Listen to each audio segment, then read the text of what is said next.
যে যতই দাপট দেখাক না কেন, নিজেকে একদিন না একদিন 3.5 হাত মাটির নিচে শায়িত হতেই হবে।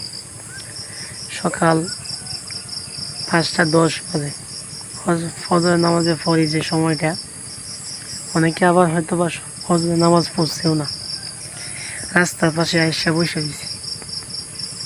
অদ্ভুত এক স্থান। এই রাস্তা দিয়েই কত মানুষ কত দ্রুততম স্থান বা জায়গা অতিবাহিত করতেছে। কেউ বা বাজারে যাচ্ছে, কেউ বা বাড়িতে যাচ্ছে, কেউ বা কারো আত্মীয়র বাড়িতে যাচ্ছে, কেউ বা হয়তো বা অন্য কোনো কর্মক্ষেত্রে যাচ্ছে। যাওয়ার কোনো শেষ নেই। যে যেখানেই যাচ্ছে তাড়াতাড়ি যাচ্ছে। তাড়াতাড়ি কেন? এটা করতে হবে, বাজার করতে হবে, হয়তো বা বাজার করে বাড়িতে আসতে হবে, বাড়িতে আসলে বা রান্না বান্না করা হবে, তারপর খাবে, তারপর ঘুমাবে, আবার সকালে উঠতে হবে, আগে উঠে হয়তো বা অন্য কোনো কাজ করতে হবে, পারিবারিক না হয় সাংসারিক, না হয় কর্মক্ষেত্রে যেতে হবে। প্রত্যেকের স্থান থেকেই ব্যস্ত। এই যে ব্যস্ত, কিসের এত ব্যস্ততা? এই ব্যস্ততা কি হবে? মরে গেলে কই থাকবে এসব? কি করবি? কার লাগে কি এসব? এত ব্যস্ততা কেন? কি হবে এত ব্যস্ততা নিয়ে? যার জন্য আসলাম, যার জন্য আল্লাহ তাআলা পাঠাইলো, তার কি করা হলো? তার কি কখনো কেউ আমার খোঁজ খবর নিছি যে কই এসেছি, কেন এসেছি, কিসের জন্য আসলাম, আর কি করতেছি? আমাদের মতনই একজন রাস্তার মাথায় আমার এক ভাই, আমার চেয়ে ছোট, বয়স হবে 17 বা 18। ও আল্লাহ তাআলা ডাকে চলে গেছে। ও কি জানতো যে আমাকে এভাবে চলে যেতে হবে? ও কি আদৌ জানতো যে আমাকে এই অল্প বয়সে চলে যেতে হবে? অবিবাহিত সময়, যে সময় কিচ্ছুই দেখার দেখতাম, কিচ্ছুই দেখতে পাচ্ছে না। কি দেখছি? এই 17-18 বছর বয়সে কিচ্ছু দেখার নাই। প্রাইমারি গণ্ডি পেরিয়ে হাই স্কুল কেবলমাত্র শেষ হলো, এতে জীবন শেষ, বিলুপ্ত হয়ে গেছে। তো কি আছে?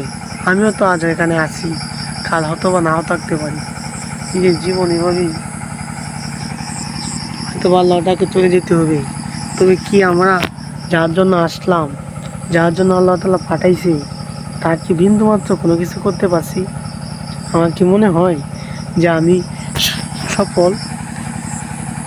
অনেকেই বলে যে আমি সফল, বিসিএস ক্যাডার দিছি, অনার্স মাস্টার শেষ, বিসিএস ক্যাডার দিছি, তো আমি সফল।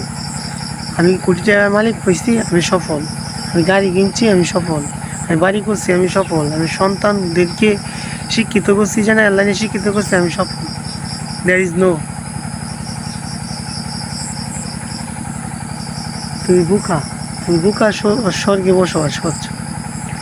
তুমি সফল তখনই যখন এই দুনিয়ার জীবন পাস করে হাসরের মাটির গিয়া দাঁড়াবে।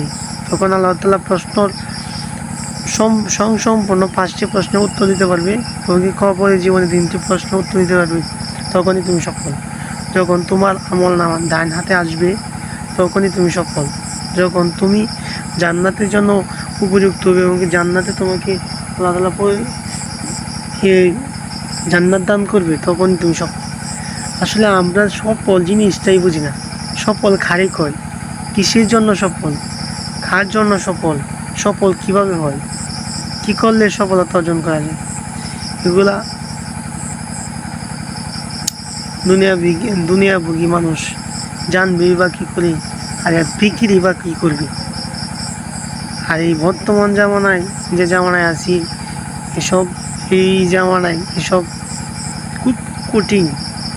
যা রাসূল সাল্লাল্লাহু আলাইহি ওয়াসাল্লাম নিজে বলেছে যে খুব কঠিন। আমরা দুনিয়া নিয়ে ভাবি, আখিরাত নিয়ে ভাবি, আল্লাহ তাআলা ধ্যানে মগ্ন হই, এবং কি নেক আমল করি, তাহলে ইনশাল্লাহ একদিন আল্লাহ তাআলা এই পথ দেখা দিবে কীভাবে আমরা সফল কাম হব। আসসালামু আলাইকুম।